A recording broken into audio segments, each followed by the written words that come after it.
tagline is a woman pulls a string and finds it's a lit fuse. And that's Mm. how this book feels to me. And life feels like that to me. Like I thought this changes everything is probably the twistiest book I've ever written. Mhm.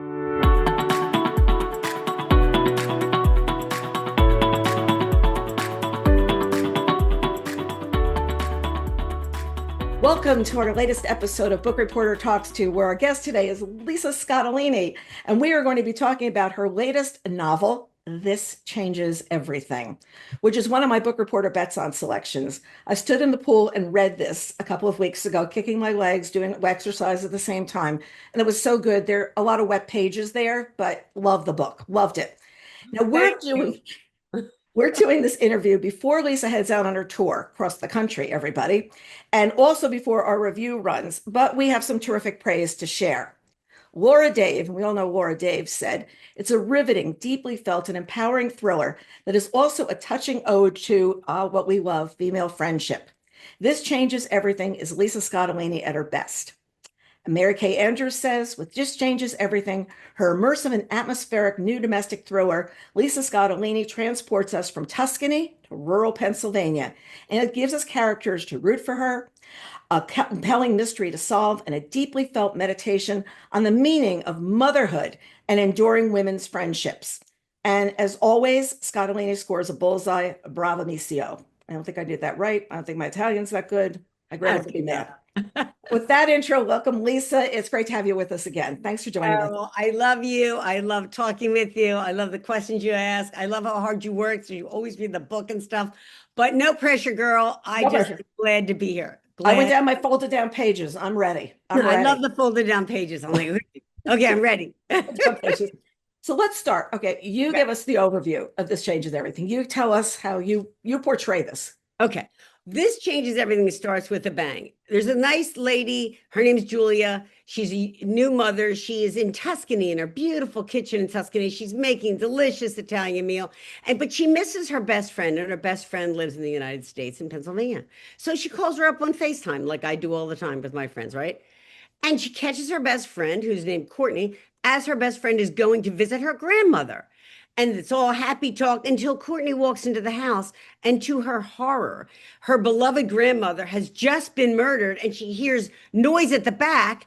And the killer is escaping out the back door. And Julie is horrified, like, because the way it is technology, she sees this. It's the whole thing is terrifying. Courtney goes running out. She can't catch the guy. She's sobbing. She's distraught. She adored this grandmother. And then she picks up the phone and she says to Julia, her best friend, "Please come home." Yeah. And that's how the book begins. And it really ends up being, I think these reviews are very nice. It's about two best friends Mhm. who are going to solve the murder of her grandmother. And I think the tagline is really good. I will tell you that my daughter wrote it. I love this. The amazing Francesca Saratella is also a novelist in her own right. Her book, paperback of Full Bloom's out this summer too, the week after me. How great is that? But the tagline is a woman pulls a string and finds it's a lit fuse. And that's Mm. how this book feels to me. And life feels like that to me. Like I thought This Changes Everything is probably the twistiest book I've ever written. Mhm. And where you think you're getting one thing and then you get something else and you have to change and adapt and prevail. And that's really what This Changes Everything is about. And you're also looking back. You're looking back at what's happened to them before and how does that impact where things are now? Right. I mean, I really loved it. You know, that you brought And Julia. Julia was in an earlier book, and you're bringing her back, and you're weaving the backstory in well too. I mean, you read this standalone, thank you. everybody, standalone, Right. standalone. You You don't have totally to get it. read anything before you read this. No studying with Scottoline. No, We're done studying. You don't have to study. This is just going to be fun. Pick it just up and come along. Exactly. so we like she's happy. She's happy. And I love when we get to know Lenny, her daughter, the little girl, the baby. And I just love like Lenny's like, I want you to come home, mommy. And you know, all this like a typical kid. And so you really make her this rich person. She wants to be with her friend, but she's torn. And her husband's torn about her being there too. He's like, you know, I'm home with the baby. Like enough, you know. Yeah, right. It's hard because it becomes pretty clear that she is trying to solve a murder. And, she has in the past had some intuitive power. She's not even sure she really has it. And I wanted to explore that too, not in the sense it's paranormal because it isn't, but Mm-mm. more in the sense that what used to be called women's intuition. Mm-hmm. That like when you walk into a room and you know that a couple has been fighting, Mm-hmm. or you just pick up stuff, or you almost have like a premonition. Like my best friend, Franca, she was walking down the street. This actually happened to her in Philadelphia, walking down the street and just stopped. She said, I have no idea why I stopped. And all of a sudden, this cornice from another building fell down right where she would have been walking. She would have Wow. dead.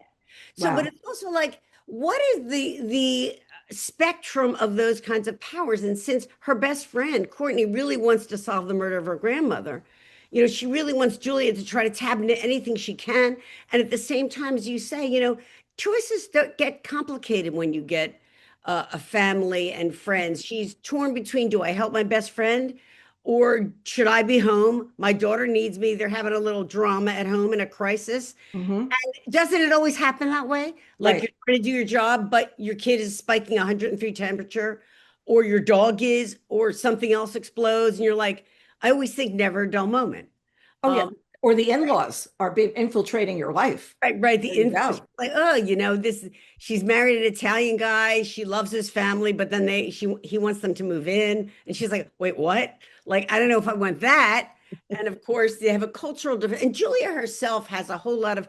I wanted to explore identity in the sense that Julia, in the past, we tell you in this book as well, she's adopted, and she went on a journey to find her birth mother, and found out surprisingly that, or maybe not surprisingly, I think there's a fantasy that your reunion with your birth mother will be wonderful. And in fact, it wasn't. Her adoptive experience was wonderful. Mm-hmm. So she has to sort of integrate her childhood self and her adult self and her Italian self and her American self and her pre-motherhood and post-motherhood self. And I feel like that's our task in life, don't you? Sometimes you're like, Oh, yeah.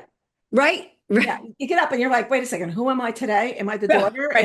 Am I the mother? Which one am I? And I meet people now and they go, well, they don't even, I've divorced twice. One will know my second husband, one will know my first. I'm like, oh shit. Oh, sorry, I said that. But it's very true. You're like, wow, you never even met my first husband. That's crazy. It's like, wow, How many chapters are in your life? A lot. a lot of chapters. A lot of chapters were there.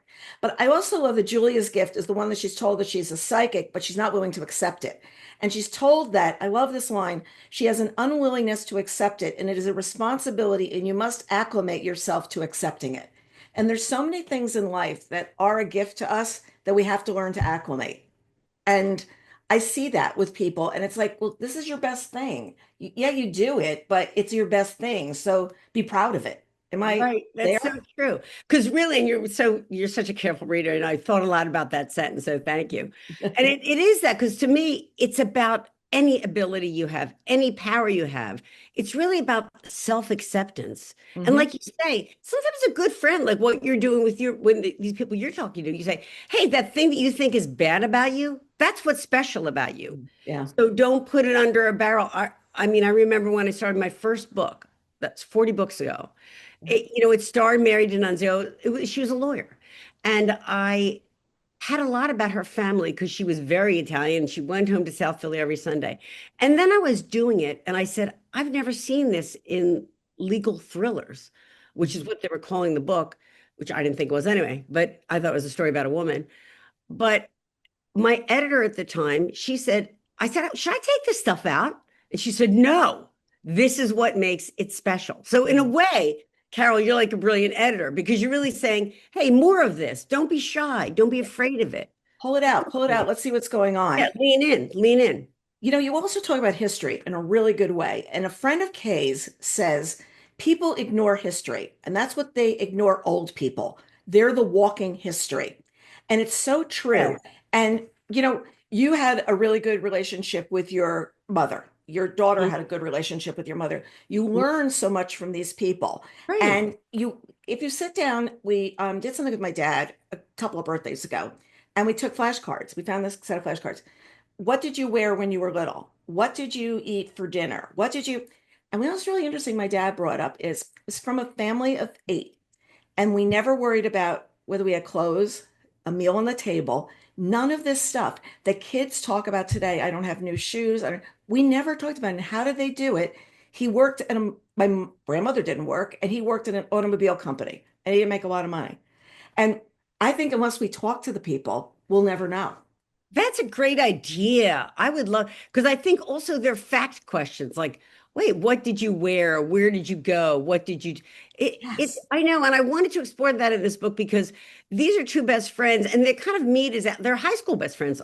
I still talk to my high school best friend. We're buds. Mhm. And so they meet in high school because they're both kind of outsiders. Julia feels weird that she's adopted, and Courtney feels weird because she's biracial. So I kind of wanted to deal with racism because when they end up, and all, I kind of want to deal with discrimination a little bit. Mhm. Mhm. Because if you took Courtney's family are black farmers in Pennsylvania, Mhm. and that there's issues with that. That is not an easy road to hoe, not to push the pun. The same thing is true of ageism. You know, Mhm. these are maybe because I've gotten older, but I also see that ageism is like comes off as soft racism, and it isn't soft. Mhm. It's denigrating the experience, and experience is so important. I love older people, and I always have. And I think uh, I wanted to sort of show that in books that you Yeah. see the younger characters sort of going, well, you know, do you want to drive around a truck? And there's sure as hell we want to drive around a truck. You know, we invented bombing around in the 60s, Right. you know, and so I kind of wanted to really explore that. And history matters, It especially does. in this book. It's history, the history of the setting is so much a part of the book. I don't know if you want to talk about that, Yeah, but yeah, yeah. We're definitely going to get into that because it does. dovetailed so much with the point you just brought out. Yeah. And and justice matters to you. At one point, Courtney talks about this. She feels her grandmother did not get the justice or equality that she deserved in life. And she's, I'm not going to let it happen to her in death. And I think that justice is such a big part of your books, no matter which book we're talking about. Justice, people being treated fairly is such a big Yes. thing. So let's talk about that. That's Justice. really a perfect way to put it because justice is really a concept that's hard to find. But if Hmm. you're going to say what it is, I think it's fairness. Hmm. And so I always think of it as a concept of parity. And I always remember that we learned it when we were little. Do you remember? I have a brother, right? My brother, I love my brother, he's little. Whenever we're going to pour milk and cookies, one pours the milk and the other chooses the glass, right? So that it's exactly even. We are born, right? We are born with, I guess we were the only family who did that, but we did it. No. You know, we're born with equal. Right. And so, but we're also modern, and we know that that's not true for everybody. And Right. also, the book goes in the past. I think things are certainly better. But in the past, a black woman farmer with her black husband in central Pennsylvania would not have been welcomed Mhm. necessarily with open arms. But she is by the church community, and she is by some people. So I kind of wanted to explore that aspect as well. Yeah. What's going See, you only had two in your family. My husband came a family of four. If you say, which pasta dish do you want to take? He can evaluate and take the biggest one in 2 seconds. I'm telling you, it is this thing. I'll sit there and go, which cookie? He knows which cookie. I mean, I joke. And I said, you came from a big family. You did this. We only had two. I just took one. Yeah, It was exactly. different. It was different. You also going back and you're bringing in Benny Rosato, the lawyer of the longtime readers are going to know. As soon as I saw Rosato, I'm like, whoa, whoa, whoa, what's going on here? Excited. And new readers are going to want to know more about her. So tell us about her because it's called Benny Rosato. She's going to help you out. Right. Well, and I'm so happy you brought that up because so Julia and Courtney are the main characters in this, but they're not experts. And this is probably the twistiest book I've ever written. So there's a lot of twists, and they get Mhm. themselves in some major trouble, and they need a lawyer. Yep. And I was about to, I don't write with an outline, so I was just sitting there going, well, I guess I'll try to think of a character who's a lawyer. And I thought, well, I realistically, the book doesn't take place that far from Philadelphia. They would get a they call Benny Rosato. Now, Benny Rosato is a character that I've written 17 books about, but you don't have to have read them before. And I like her as a character because she's a lawyer and she kind of lives and breathes justice as opposed Mhm. to law. I think there's a little bit of a dichotomy. You know, Yep. there's some lawyers who just love the law, but there's some lawyers who are fighting for justice. And that's a more fairness, a moral imperative there, wrong versus right. really strong desire to make sure that the little guy is protected. Some people are born that way. Hmm. And I feel that sometimes, and I think a lot, I like that in people. Yeah. So that's really what Benny's like. By the way, she lacks a little polish. Hmm. She's big and tall. She doesn't, like I am generally careful about someone's feelings when I talk. Hmm. She's less so Hmm. because she's so direct. What? Women, I find we edit sometimes. Mhm. Somebody said, my daughter, does this dress look good on you? You might say, and maybe you think it doesn't. You might say, well, I like the pink one better. Yeah. You're not going to go, no, Yeah. it's not how you are. Well, Benny is a little more like, no. So I kind of, and I knew that she would be helpful and sort of teach these women. It's just another woman's voice and another image of how strong women can be, which is Mhm. always what I'm writing about, I think. Yeah, I'm blunt. I've been told I'm blunt, and Blunt is good. I can Listen, pull it back because I'm like, oh my God, do we really have that much time? We don't. We don't have that much time. Let's just get it done. All right, enough already. well, and don't you think as you meet older people, when I meet older people, they're very blunt. You know why? Because they've learned, because blunt is authentic Hmm. and blunt is honest. And it's hard to be honest. And what's Billy Joel say, it's such a lonely word, it's mostly what I need from you is honesty. Yeah. It's so important in a book, like because you're trying to write, you have to write something really true and that you feel the emotional truth of it for it to connect with someone in a thriller, especially because there's a lot of action, but there has to be a lot of heart too. Well, So blunt is good. blunt Keep is good. blunt, Carol. But you're also talking facts. And I found it interesting because you weave things in like in Pennsylvania, murder is not a bailable offense. I mean, that's like a huge thing. Like you're charged with murder. You can't get out whether you were not even near the scene or whatever if they think you're there. And the lawyer in you, I feel like, comes out as I'm reading your books. It's like, do these things bubble up? Like, wait a second, we'll have her in jail for this and she can't move. And as a result, how are we going to get her out of there? Exactly. Yeah, you do think about stuff like that. And you know what? But it's interesting because I try never to be pedantic about it, but I really believe that because I was a former lawyer and really loved it, and it says it in the bio, the law part has to be correct. Hmm. And what always happens is I say to myself, okay, there are rules that you have to play by when you write. Yeah, And the only one is, what could that happen? What is the law? What time of year? There are some things you can't change, right. but everything else is up for grabs. Everything else you can just figure out from here? Yeah, just like life. I also like that you talk about, especially this year, talking about Revolutionary War reenactments that take place and the people who partake in them. And this being the 250th and all these celebrations. Did you learn a lot researching this about these people who do these reenactments? Totally, I did. There's a reenactment in this. You're right to point it out because if this book, like thematically underlying it, as you point out, it is about history. So Hmm. there's a personal history of an older person, right? There's older people. And there's the history of the geography, which is that there are people like Civil War and Independence War reenactors, and they're so fascinating. And I went to a reenactment and I learned so much, which is in the book.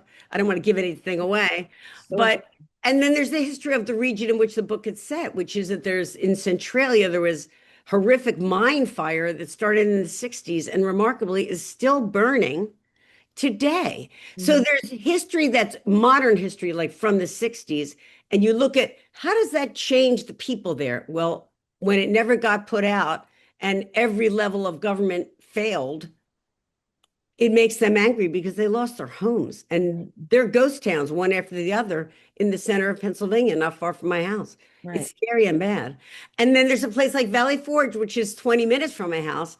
And you go there and I always think this is what always say to myself, because the thing that I learned, I taught myself in this book, is probably you all know from sixth grade, but that there was no battle at Valley Forge. Right. They went to Valley Forge to try to regroup, and they got experts like General Steuben and Lafayette and Washington, and that was where, at their darkest time, the Continental Army became a fighting force, Hmm. right? A cohesive group by being And together. they cohesive. They say they came in a mob and left an army, and Hmm. that was why they won the war. And I love that. I think of that. So history can be really an inspiring thing, not dry and dusty, who did what treaty, who was at that battle. It doesn't even matter. The drama in it. And I hope that's in this book as well, because you see the current effects of the past in families, in jobs, in lives, Mhm. in fortunes. Yeah, and fortunes made easily and fortunes made with a lot of hard work. You see both. Exactly. You see both. Exactly. People Well fell said. into it and people who didn't. My son Greg, and Greg is a Yeah. real enthusiast. He's in charge of the historic preservation group in town. He, Oh, I didn't I, know that. oh, totally, totally. He's on all kinds of boards for historic preservation. And I have no doubt that we're going to be going to the reenactment of the crossing of the Delaware at Christmas. I have Oh, no, he's told me I'm not traveling next Christmas. He was away this year. He goes, I'm not traveling. I'm going to the reenactment of the crossing of the Delaware. And I looked at my husband and I'm like, are we going to? right. That's up in New We're Hope. going to be Right? spending Christmas You'll be near morning. me. You got to come over. Yeah, can't wait to Bring meet you some, Corey and his fiance. We're going to the Delaware. We're going to walk across, I'll yeah. get you some hot cocoa because you will We're need. going to need it. We're going to need it. So you also talk about neo-Nazi groups and the people who belong to them, which is a whole dolly spectrum. And we see groups where their ideals are the antithesis of ours, and it's chilling. And between them and those doing the reenactments, we're Mhm, seeing two different parts of America today. mhm. And while this is a thriller and it's these two girls you've got all of this woven in because you're sort of showing Thank you. America today. This is where we are. They're two different factions. Right. Well, And I think it's justice really is important. to me, justice is the big issue, but Yeah. we all have different issues about what justice is. And so there are you have to write a realistic thriller. My characters live in a real world and it feels real to me and it has to be. So that there is a stretch of Pennsylvania that unfortunately has a very high degree of um, neo-Nazi activity. Hmm. And a lot of that tends up to be around rural locations. By the way, I live on a farm, so I'm pretty familiar with these Hmm. kind of location. And what I wanted to explore in this book, I mentioned before about the mine fire that governments failed to put out. And actually, in the beginning, the local government hid the fact of the mine fire. It Hmm. was almost like in Jaws, where the mayor doesn't want anyone to know. It was a Memorial Day. Yeah. And those things are related. In Hmm. other words, the fact that government let these people down, truly did them an injustice. And Hmm. at the end, after the mine fire had consumed their houses and forced them to leave and flee and got them sick, and they had gas monitors and the kids fell through sinkholes and they were fighting the government just to get belief about it. You know how that must be, right? You can Hmm. imagine that. Yep.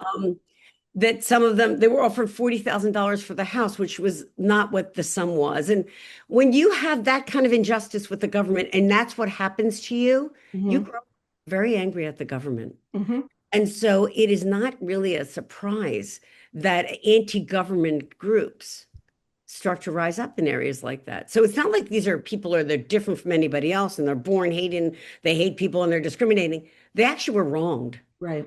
And those wrongs, if they had been addressed, we'd have a different result. But that's the kind of stuff that's real in the book. I didn't catch all your Lisa Live events. You did Lisa Lives on Monday nights on Facebook, where you do this really good job of talking about the book. And I caught the one last night. We were talking about Valley Forge, and we were talking about all these things and how they're woven into the story, because it's a critical part of any book is the setting. And you have a setting, but you've also got the groups of people that are involved in there. And as a result, you see like you've painted an entire town or an entire area instead of just those two characters. And you're really Oh, thank the you. world that those characters are up against. And when you do those events, you're bringing us into why Valley Forge. Why am I talking about this? Why am I bringing it into the conversation? Right, exactly. And people can see them. They live on my Facebook page, and I think they're interesting and entertaining. But the thing is, I really love that you brought that out. And of course, you get that because you're such a smarty reader, too. That setting is not just setting, No. because in a thriller, you're trying to write a book that people can't put down. Things have to Mhm. happen. Mhm. Nobody wants to read a block of exposition. Here's what the light looks like, in Coatesville, Pennsylvania. It No one cares. And it slows the pace. Elmore Leonard, the great writer, said, I take out the parts that people skip. Mhm. That's what I do. Now I'm doing it in advance. They don't need to know that. But setting can inform character and reflect character. So Mhm. that in a thriller, because you don't have a lot of time, the pacing has to be so good. everything has to inform character. Right. So the setting is the character, and it's a separate character. The setting is in all the characters, or it's conversely kind of not. Julia is not from this kind of environment. She's a nice suburban girl, and she's like, wow, this is different. And where's the Dunkin' Donuts? And Yeah. there's farms, and you drive and drive, and you're not getting anywhere, and the people all know each other. And what is that like? Mhm. So you try to use everything you have and to keep the mood and the suspense and the action in the book moving. And also going back to their lives before when they were in college, the Right. night that she was going off with the guy and she says, don't do this, and how these things play through. And though she's supposed to have all the intuitive powers, her friend is just no. And we've all been out with people that say, not that person. Like, no, don't go near that. That's bad. That's bad. Right. Well, it's the same thing as you were saying before. A really good friend will tell you, hey, that thing you do that's really cute, you should do more of that cute thing. Yeah. And it's harder. I think it's a little harder to say, here's these two friends. A lot of no-win choices in this book, which seems like the only kind I ever get in life. So she's kind of torn. Should I be back in Italy with my baby and who's having a crisis, and my husband who's having a crisis? Or should I be helping my best friend who's having a crisis? Like, the crises are everywhere, crises. But at the same time, that's no win. And so all of these choices start to be no win. So if you wish a friend would say to you something like, okay, are you really going to say to your friend who's having problems in her marriage, honey, this is not the time for you to backslide with your ex? Like, that's hard to say. Right. And so because they're girlfriends. Right. And I mean, for my life, as I said, I'm divorced twice from thing one and thing two. But girlfriend, like you, I mean, my best friend Laura. I mean, my daughter is my best friend. I have a best friend from law school and from high school. They have sustained me Mm-hmm. in my life. All Yeah. the bad things, whatever that comes your way, they're there to help. Whatever that comes my daughter's way, they're there to help. Yeah. And I really wanted to capture that spirit because honestly, that we talk about female friendship, part of what I wanted to say in the book is we don't always give it the attention it deserves. I know. Because we have, right? Because we have so Right. many responsibilities. We have laundry, we have mortgage, we have get the kids to violin lessons, and your best friend always understands. And that's really, I've more and more, I see my best friend Franca every Saturday, and we ride bikes or we walk, and we see each other to make time. And it's so fulfilling to me. Yeah. And I I kind have of wanted to have that. I have a really true best friend I met 40 many years ago when I was at the magazine, and Yeah. we've become like there are many times that something will happen and Tom goes, here we go, she's going to call Beverly, I see it coming. Like, he knows exactly that I am going to go outside and I'm going to call, and that's exactly what's going to happen. But last year for my birthday, and it wasn't like a monumental one, it was just I decided to do this. He said, what do you want for your birthday? And I said, lunch with my girlfriends. And he goes, what? I said, lunch with my girlfriend. I said, Oh, here's what I'm going to do. I'm going to call my girlfriends. I'm going to make a reservation at a restaurant, and that's what I want for my birthday. And he goes, okay. It was very funny because he had an amount in mind that he thought this was going to cost. Okay. So he's like handing me cash because that's what he does. Right. And it cost about half that because women don't drink at lunch. right. Like, what's that? Right. He tells me, Nobody's he going to goes, drink at lunch. We're all going to need a nap. That's he right. goes, I got off like so easy. He said, this was like unbelievable. He said, women don't drink at lunch. He said, this was the guys, it'd be double the price. And he says, we'll be like one-upping each other on what we were going to drink. So it's very funny. Yes, it's like that is the But that's a really go-tos. that's a really sweet sentiment by you. I mean, Yeah. my best time could be with my girlfriends. Yeah, just like put everybody together. But you know what else too? You go through a time in life that you're talking to so and so about so and so, and they've never met them. And if you Yes. put Yes. everybody at one table, it's enormously fun because they all know you in a different way. And just to sit there and be chatting and have them talking to each other and stuff like Right. that, really, Right. truly Like fun. my other best friend Laura, like I know her friends just from the stories. Right, Oh, right. that Christine's so great. It's wonderful. It's like you have an extended family, Yeah. and it's just fantastic, really. Yeah. So in this book, she's trying to say, yes, you're married now. I need you now. And also, Julia's husband is understanding. And it's also one of those pivotal times in a marriage where are we going to go? Is his mother going to be living with us? What are we going to be talking about?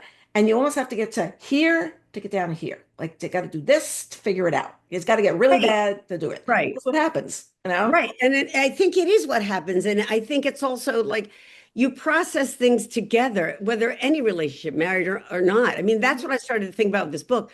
A friend relationship can be marriage like when it's very, very long, like you say, and you go, how much? But within a marriage, you get a lot of, and I felt this way. There's messages. Well, this is what you're supposed to do, and this is what you're supposed to give up. And you're like, well, wait, really? Yeah. And you sort it. You sort it. Hmm. Yeah. And it takes some doing in early on in relationships or until the crisis hits. And then Right. when the crisis hits, you wait a minute. Of course I love my daughter and of course I love my husband, but I can't turn my back on my friend right now. Hmm. Yeah. And I'm making decisions. And And you have to allow me the freedom to do that. And it isn't your permission that I'm asking for. yeah. It's forced a little bit of grace almost. Yeah. It's like, I don't think I've done this yet. The line that comes late in the book, it's maybe it's girlfriends are for to fill in your blind spot. I really love that. Fill in Oh, your blind thank you. spot. I thought that. I thought that because we were thinking about, there's things in this book that Courtney, the best friend, intuits that Julia does not. Right. So really, I'm not going to reveal anything, but I do think sort of if there's an ultimate message, it's a little bit like we all have the depth of intuition, Hmm.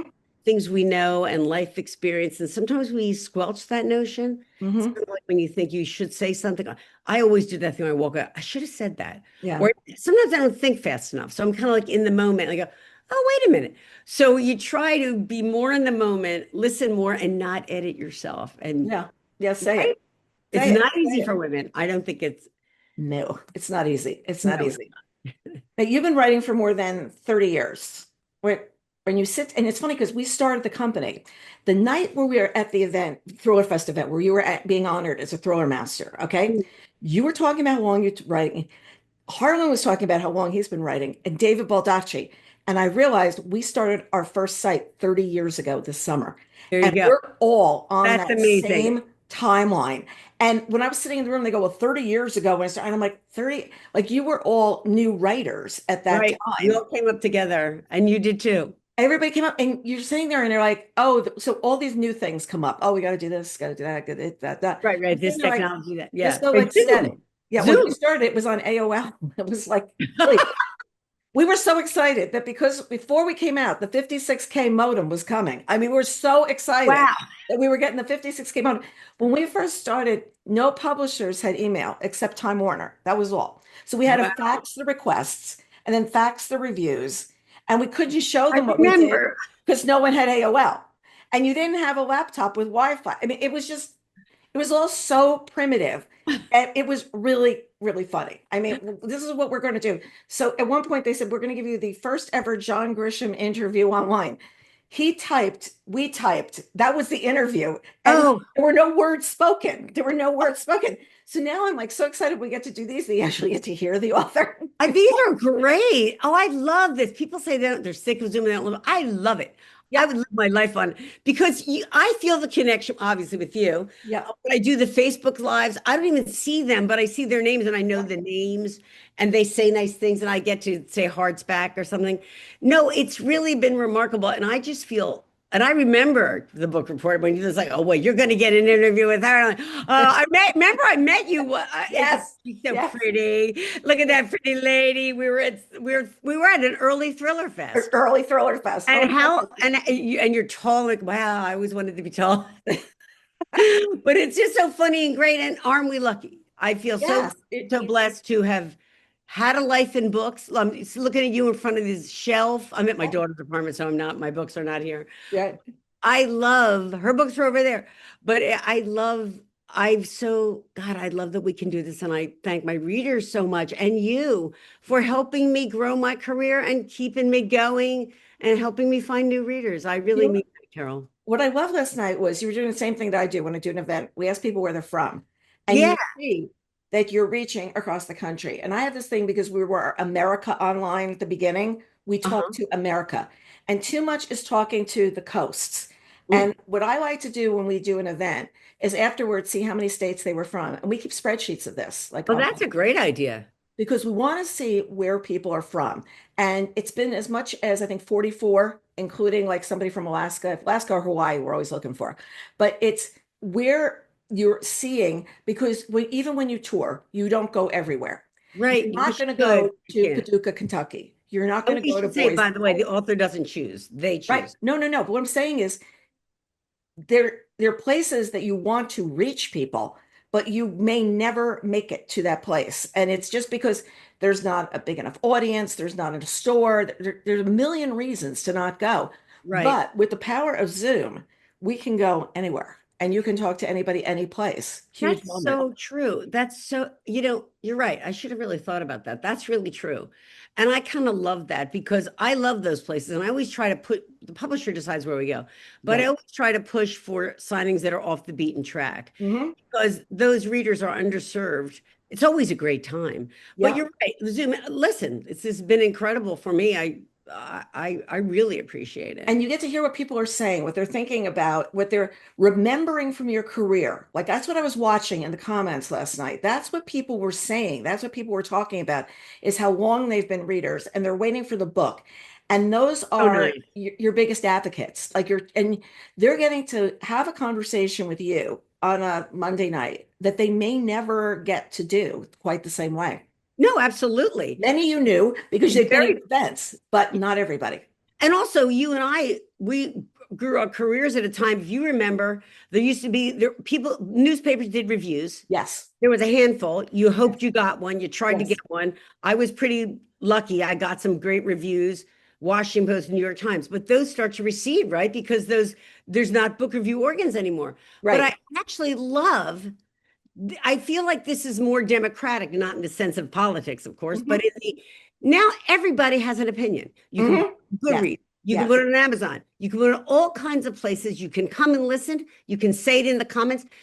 To me, I'm a book lover. If you had said to me when I was growing up reading a bookaholic, you could actually talk to an author and Yes. say, I like this about your book, or I didn't like this about your book, or I love this book. Can you write one like that again? This is a miracle, Right. especially for somebody like me who writes to connect with people. I love people. I don't like the part of my job that I'm in my little crate like a little puppy for like a year. And I come out and I go, "Hello, everybody," and I I'm start back. I'm back. I'm like, here. "Why are you so excited?" I'm like, "You have no idea. I'm out of my crate." You have no idea how many times I've looked at those pages. You have no idea. And That's right. My God. when Right. we first started, we started because on the back of the book, it would say, Lisa Scottoline lives in Pennsylvania and she with her daughter and her dogs. That would be it. That's all we knew. Right. She's a lawyer. Right. It's all you knew. So I don't know if you know the story. We originally went to Barnes and Noble. I don't know if you know the story. I'd done documentaries with these two people that were my original business partners. And we went to them with a reel of authors, like author interviews. And we said, we would love to do this. And you put them in Barnes and Noble bookstores. This time everything's on tape, like videotape, Right. right? Right. So we go over and we're telling them, like, well, we could do these videos in Barnes and Noble bookstores. And you could have the authors. And then if you fall in love with Elmore Leonard or whoever the person is, then they'd want to go buy more of their books. And we were asked what color the TV would be, who would turn it on, who would turn it off, and that the colors in the store were green and brown, and how we're going to do this. So my big thing is that what they said, how do you start the company? I said, well, Barnes and Noble said no, and AOL said yes. And that's how we started the company. But it's very funny that we were just sitting there Funny. trying to explain that concept that now everybody, well, now there's a lot more pressure on authors. And I definitely see that too, because now you're supposed to do everything. You're supposed to A lot of work, help with but the it's laundry. You're good for supposed to be, someone like me who's kind of outgoing. And I think you're right when you get those things. Like I did an event with Lisa Jewell, yes, yes. and she for her book, and we had met on a panel that was a Zoom panel that was authors named Lisa, which is such a crazy, dopey, I remember that. Yes. and like we had such a good time. Lisa Gardner, and but this event I did with Lisa Jewell was so interesting. I really loved it because for me, I get to hear. We had a real author conversation. Yes. Like, Yeah. how do you do this? How does it work? What's the nitty gritty? And she was saying to me, how do you do it? And we would compare. And if I can say so, I think the audience got a better feel for her Mhm. Mhm. and me as well, but a feel for what they want to know. As Mhm. my book is about two people who, nobody needs that. We're all too smart for that now. And Yeah. I think your notion of get authors who want to talk about the book, get them in front of people because we love talking about the books and people who love books talk about books endlessly, which we love. And then we start talking about, carbs and our dogs and our kids. And that's the whole point anyway. The Life. closeness, the Yeah, it's connection, life. It's life. It's not just life. It's the connection in life. well, and it's interesting too because we sit and we have these conversations. You get to know each other better. You get to know the authors better. Like Lisa Jewell, I remember one time said that she always like she'll trip over something, and that's the start of the idea. So remember one of the books they said, "I think this is what happened." She goes, "No, this is what happened." I said, "But I guessed. At least I tried to guess." Like, You all know, right, I try to get, be I a never, great, you I know. can never guess. My daughter can guess the ending. And if you, mom, did you not see that coming? I'm like, I never see it coming. No. I'm just like a little rube in the world, but I think that's okay.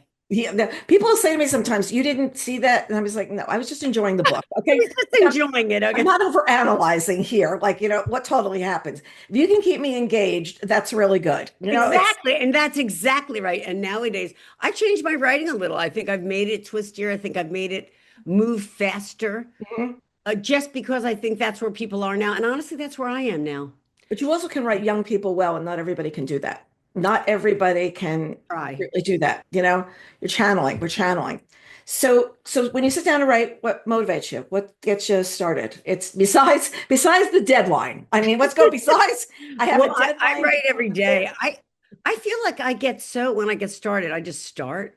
Mhm. And I told you the opening to this book, and I was like, oh my God. And then I was like, oh, well, now what's going to happen? So what happens next is every day, and it's about 2,000 words till I have a whole draft down. And what motivates me is to know. Right. I weirdly, maybe because I live alone, it's getting a little strange lately, but I feel the book, I'm thinking of the book all the time. Right. As everyone does, really, maybe if you're reading a book or if you have a problem that's in your mind. I think about Mhm. like sometimes when you look away from it, like I'll take the dogs for a walk and I go, oh, that's what should happen. Mhm. When I look away from it. Mhm. But so what motivates me is I love what I do. And it isn't easy, even after 40 books, it still is hard. Mhm. And you have to tell a good story and you have to tell it as great. So I always say to myself, get it down, then get it good. And that's what I try to do. Yeah, bang it out. I write an opener for a newsletter every week, and there's sometimes I say to the staff, I got nothing. I got nothing. I mean, I Yeah. have nothing this Yeah. week. I have no idea what I'm going to do. And then there's some weeks I sit down and I go, I got it. Like, I know Right. where I'm going. I know Right. where I'm going to take this. Like, no Right. problem. But the weeks you have nothing, it's so bad. I got nothing. I have no idea. And it's got to go out that night and it's noon and my editorial director is great. He's never like bang on like, where is it? And I sit there and go, I'm thinking, I'm working. I think I got Right. I know exactly what you mean. Because once you have it, you can write it in no it time. like I mean, that. I used to write a column, a humor column Yes, with my daughter called Chick Wit every Sunday for the Philadelphia Inquirer, and it's now on my Substack. right. And there'll be times I'll go, oh my God, that's a column. And I can write that in 10 minutes. Yes. But Yes. there's times when it's harder going. I'm like, oh, you've done that. You have to do something. You're absolutely right. You're looking around and you're like, oh, wait, there it is. There it is. I'm not going to do Human this. brain and the Yeah. soul and the heart is an amazing thing. What Yeah. I mean, your consciousness will give you is kind of amazing. and sometimes you just have to be alone and you just have to get that time in your head to sit there and say, where am I going to go? What am I going You to do? absolutely do. You have to be in your head a little bit. So do you always know the ending? I never know the ending. Yeah. This ending is a huge surprise, and was like, oh wow, I like that. That's good. I love plot twists. I don't know them either, and its surprise ending is just a plot twist at the end, and I Mhm. go, okay. Your character. It sounds corny, but your characters really do.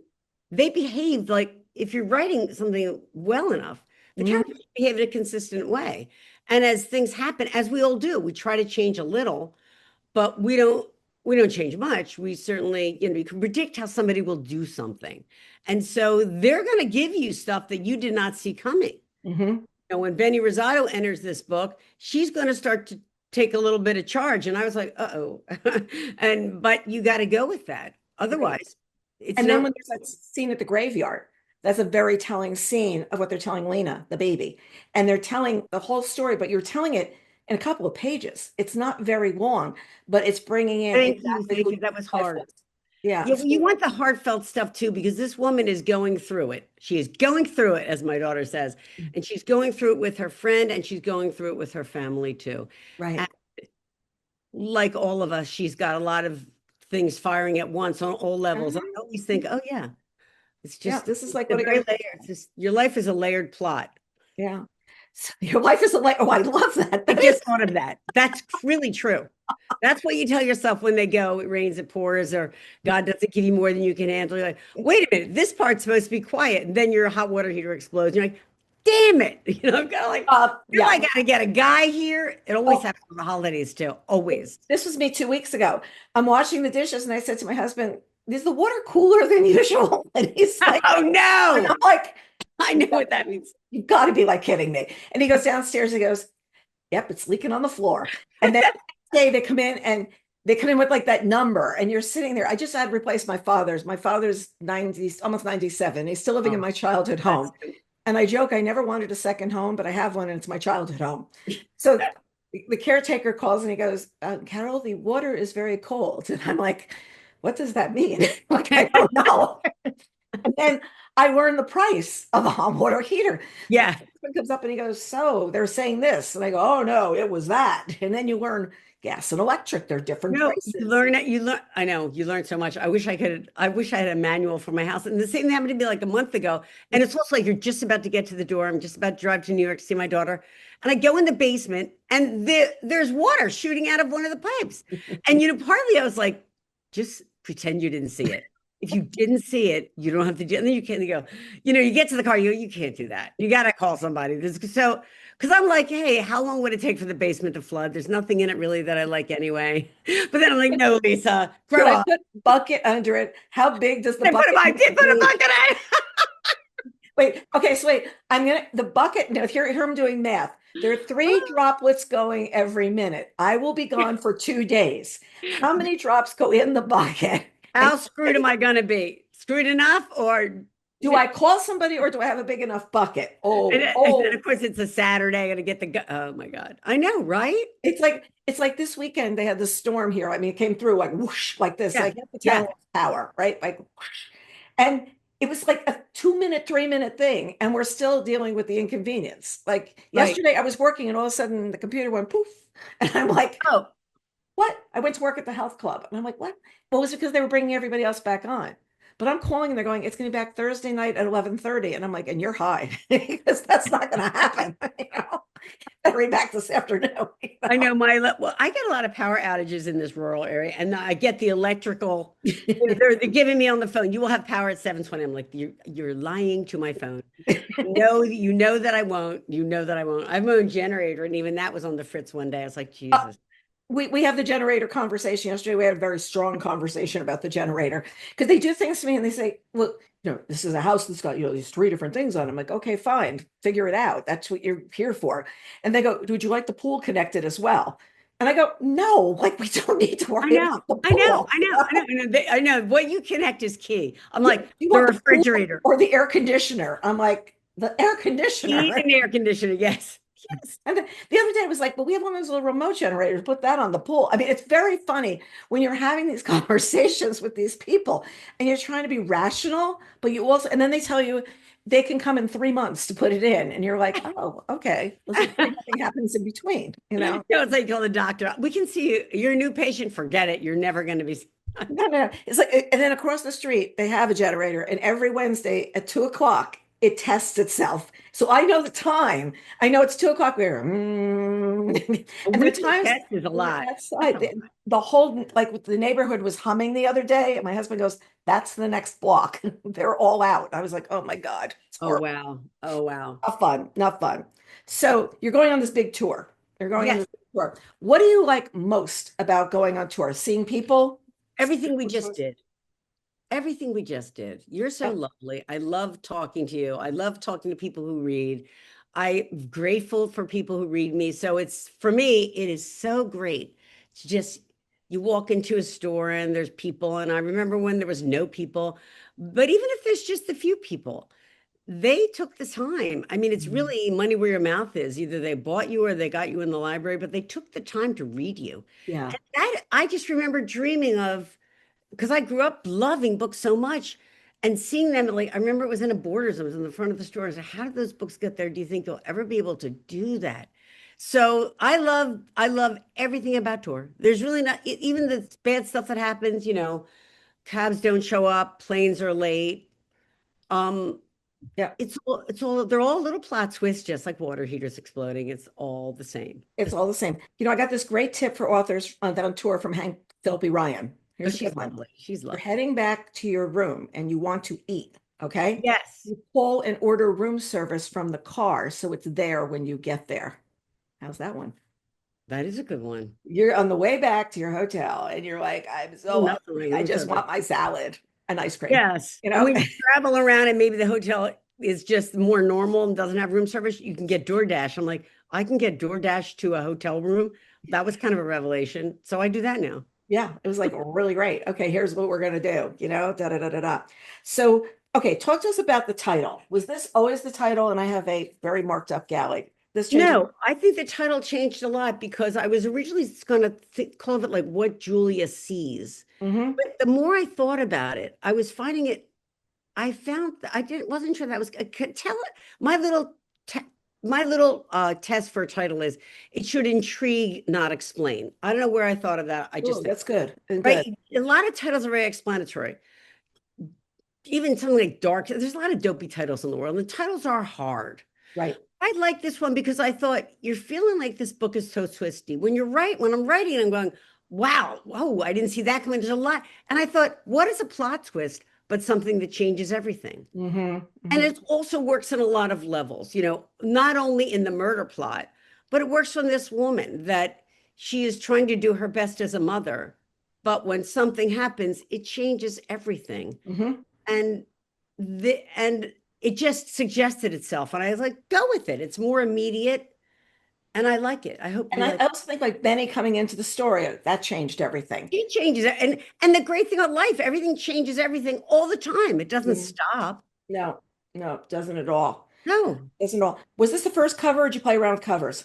We played around with the colors a little bit. Hmm. Um, and I'm very lucky. I love Hachette and Grand Central, and I get to have they ask me what I think, Right. and we all get to collaborate.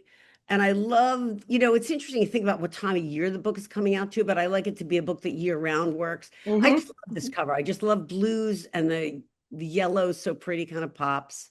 I like the way the Oh, writing is. fonts. It's like written on a wall. Like this is going I to. love fonts. I'm queen of fonts. You are. You should see. I waste so much time in my day just changing my font. Do you know what they are? See, I am. We do website design, as you know. I am. Right. I'll just say to them, pick fonts. I have no idea what the names are. I have no idea if serif and sans serif is over my head. No, I'm in And it. I got it. you got it. You got it. And it's so One funny. has a tail, one doesn't. I said, you just like show me, and I don't know whether the tail is there or I not. have a whole book of fonts it's called 1001 fonts, just talking about it's a very art directory, and because Yes. it's like because I never forget that a book is two ways. You consume it visually. So I always think, does this page look too dense? Mm-hmm. Break it up. Don't make it look so dense. And Mm-hmm. also in terms of audio, because I love audiobook, like you were saying, Yeah. how does it sound? Uh vary that too. Make this Mhm. dialogue better so it sounds exactly like people sound.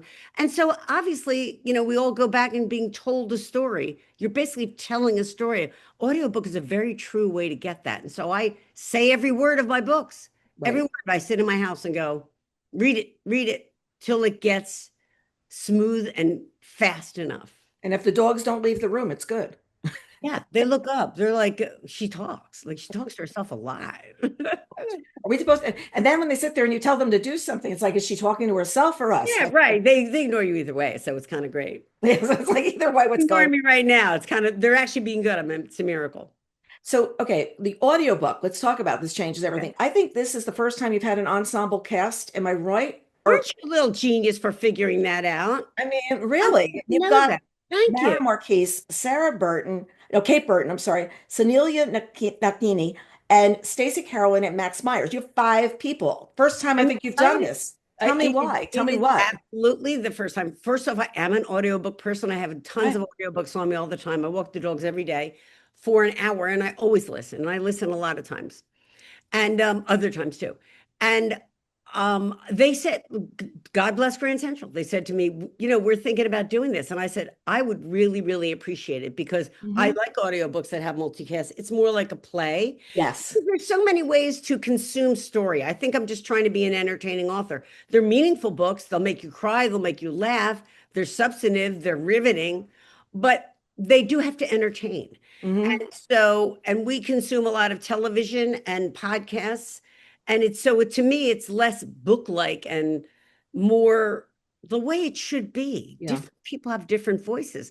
In the dialogue, different people talk different ways. Benny, for example, is a much more clipped talker than these ladies. We talked about her being blunt. Yes. And Courtney and Julia actually talk a lot alike, which is something that best friends do, or people from a similar region. You and I talk a little bit alike. Mm-hmm. Mid-Atlantic people kind of do a little, and so the actual readers should reflect that. Right. And it makes for a better whole. So thank you for noticing that. I'm very excited. And by the way, Kate Burton, who is terrific, is Richard Burton's daughter. She's Oh, an wow. actress. She's in Veep too. And she's always been the actress who voiced Benny Rosato. And she was kind enough to come back and voice her here. So Wow. really, really thrilled about that. Did you pick all the voices? Did you hear tapes of Oh yeah. everybody? They give me clips, but I Wow. get to say. That's And a I lot. To roll pick through it. 5 is a lot. Pick 5 is a lot. It's a dream because it's all a dream, Carol. It's a dream. It's all that this is what's going to happen, you know? So is it too soon to talk about what's next? Maybe. Yeah, Okay. too soon because I don't want to jinx it. I'm in the middle of it and I don't want to. Just keep doing that. Just keep doing Yes. that. Keep doing the case.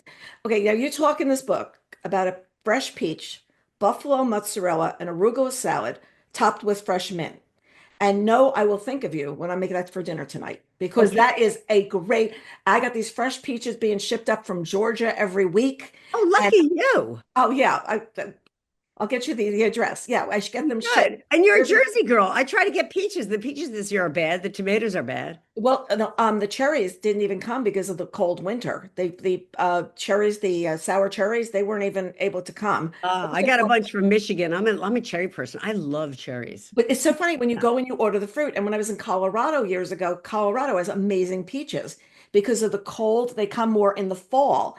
And because of the cold nights in Colorado, the peaches are really good. And I didn't believe this.